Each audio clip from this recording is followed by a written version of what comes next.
So, I made a pair of sawhorses that are held together entirely with joinery of various kinds. I did a lot of experimenting with this. Unfortunately, the reason why you're not watching me make them right now is because some of the footage was lost and some of it was corrupt. It's been more than a month in creation, so I figured I would just like cut out all of that and just film a little like walkthrough explanation, so just to cut to the chase of the things that I found interesting in this build. For starters, it's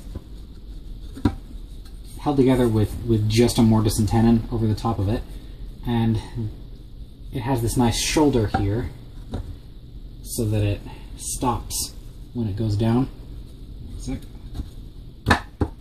And that's because if it's taking force this way, then it's going to be resting on the end grain, so that's going to be nice and strong, because that's the way that wood is meant to take force.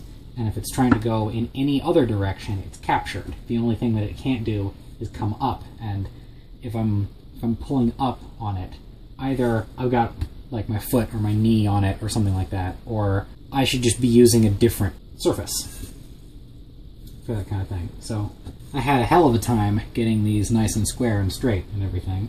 I marked it out, I marked a center line, and then I drilled it out with my 3/4 inch drill.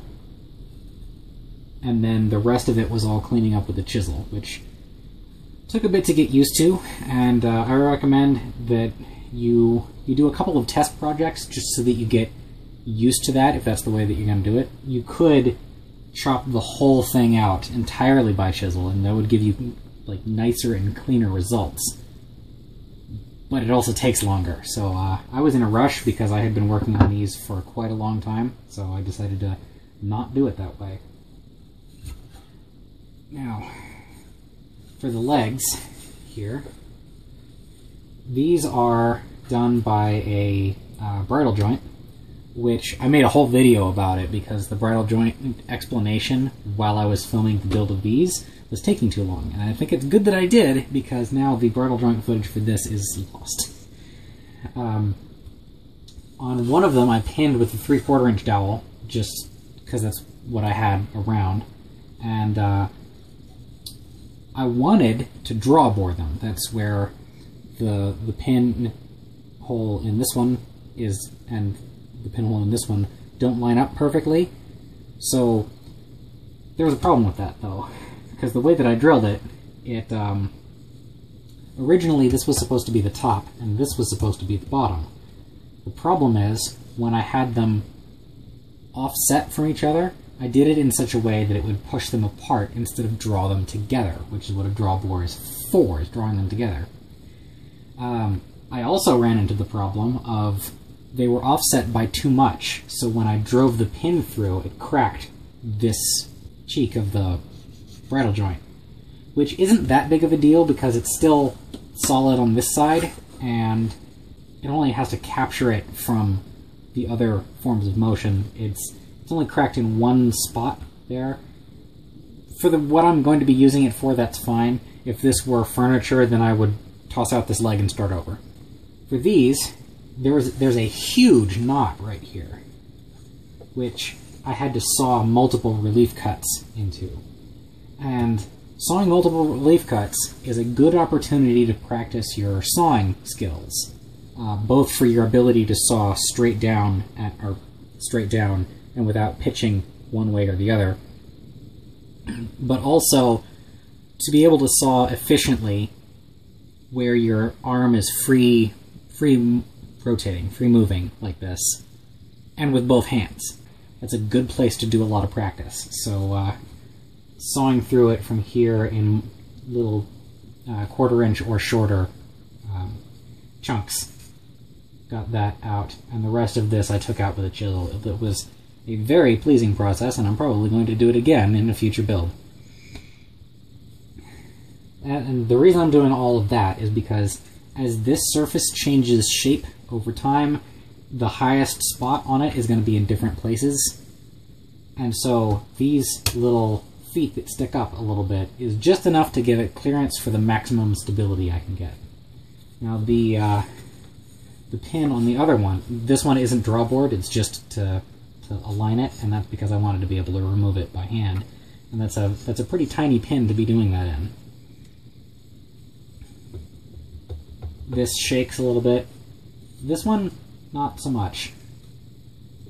But this sacrificed some of the stability of this sawhorse. I fixed that on the subsequent attempt, but it's still a problem. Alright, now these are what I consider to be the most interesting part of this whole build.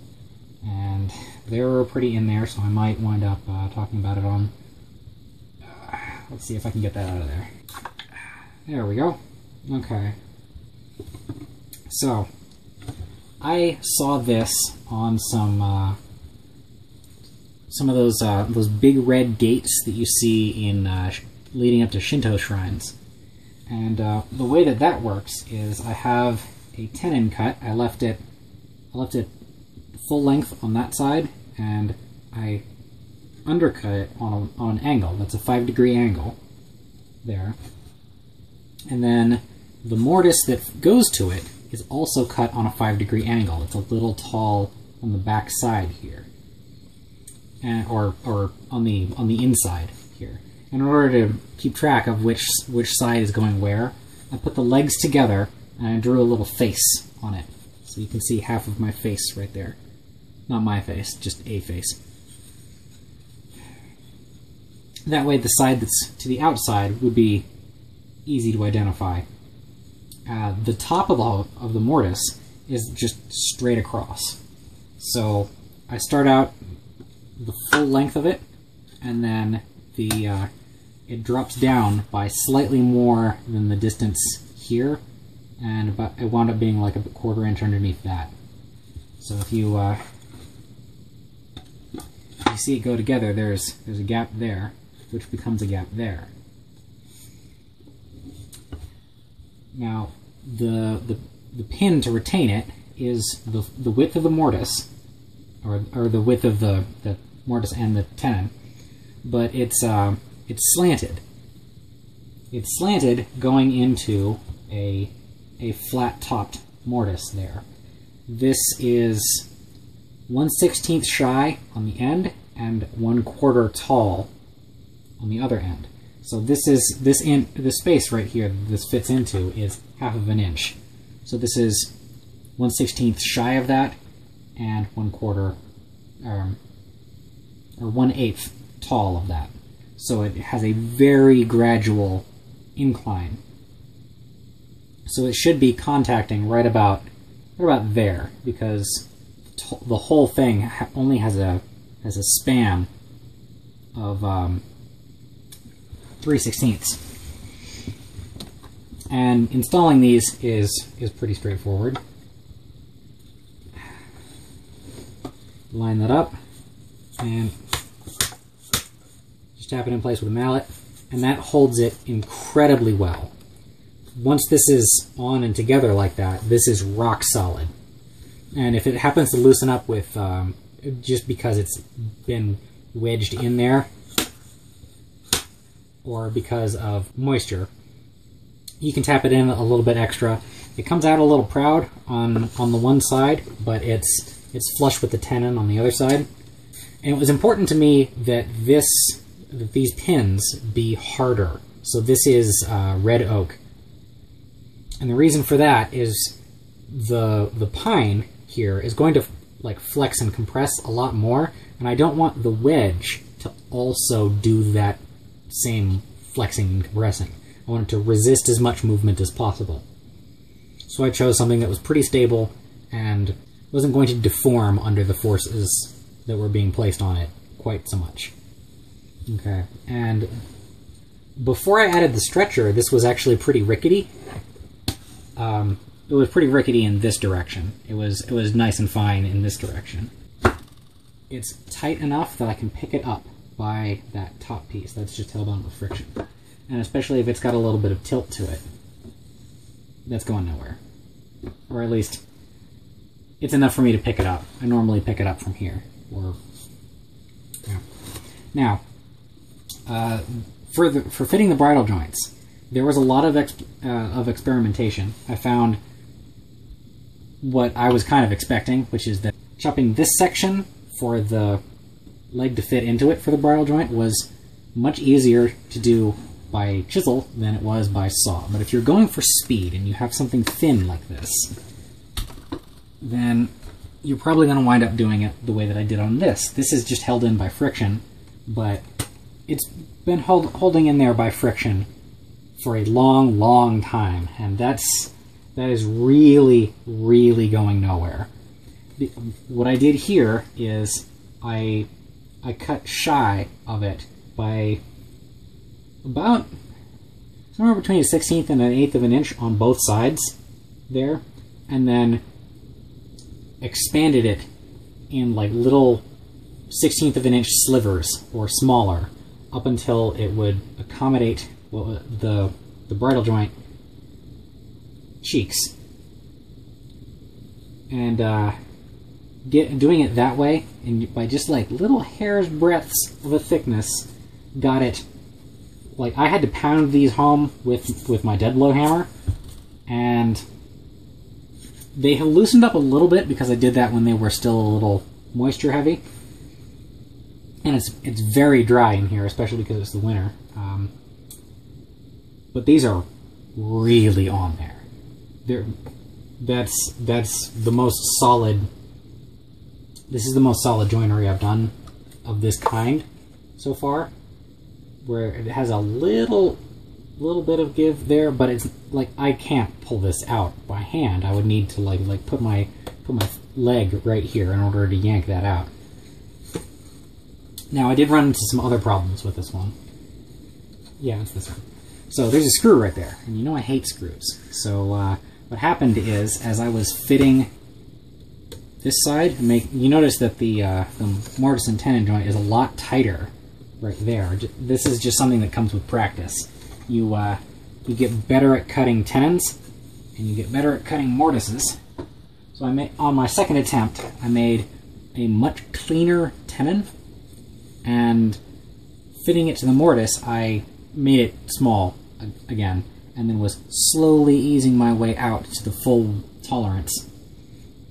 And so these actually went on kind of hard, and when I was trying to dry fit this, I mean, it's still on there by friction, but you know, you could hear it shift, you can see a gap there, but it holds pretty well. Anyway, this side split, and not wanting all my work to go to waste, I just put it in my vise, clamped it hard shut, drilled a hole all the way to about here, and then drove a screw into that, which I had countersinked. Not very well, but it just needs to hold the damn thing together. Yeah. So, what I was mainly building this to test was this technique. These pins here, because I have seen them in lots of places, but I can't read Japanese, and I have seen almost no explanation of how to cut wedges, for one thing. Like, that was quite an experiment. And what angles to use, or even whether this is tapered or not, whether the top of this mortise should be tapered. I wound up with going with it flat, just to see, and it worked. Getting the top of these pins squared and smooth took a little bit because they're very small, but it was mostly just trial and error for that. And then once it got smooth, I made sure that it was still within the tolerance, because I did take off a little bit of wood here. But thankfully, the mortise that it's fitting into seems to be 1/16 shy, so it went in and didn't go in particularly far before it just stopped. Alright, so with these finally done and talked about, the reason that I made them this height, and this is important to talk about, is these are exactly the height from me with my boots on to the bottom of my thigh right here, to the underside of my thigh. And if you've never sat in a custom fitted chair, these are a dream. Like, I've been doing a lot of posture exercises lately, and sitting on these, like as a stool, is so nice. It's so comfortable. It is the most natural thing to sit on, sitting on something that is custom fitted to you. So I highly recommend that you make something like that.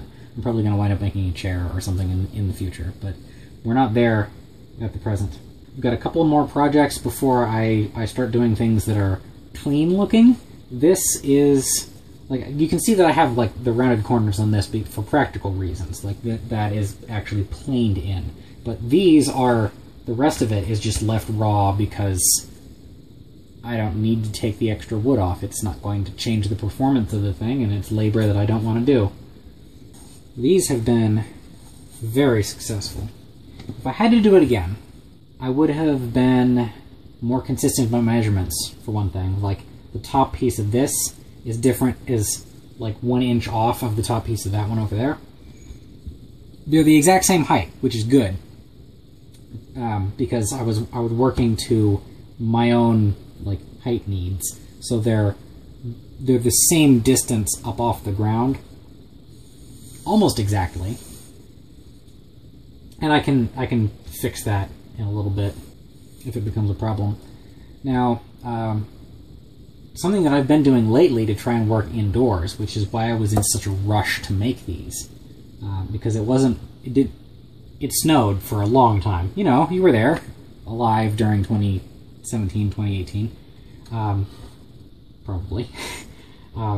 These I had to rush on because it was only warm again for a little bit, and I don't want to stop working.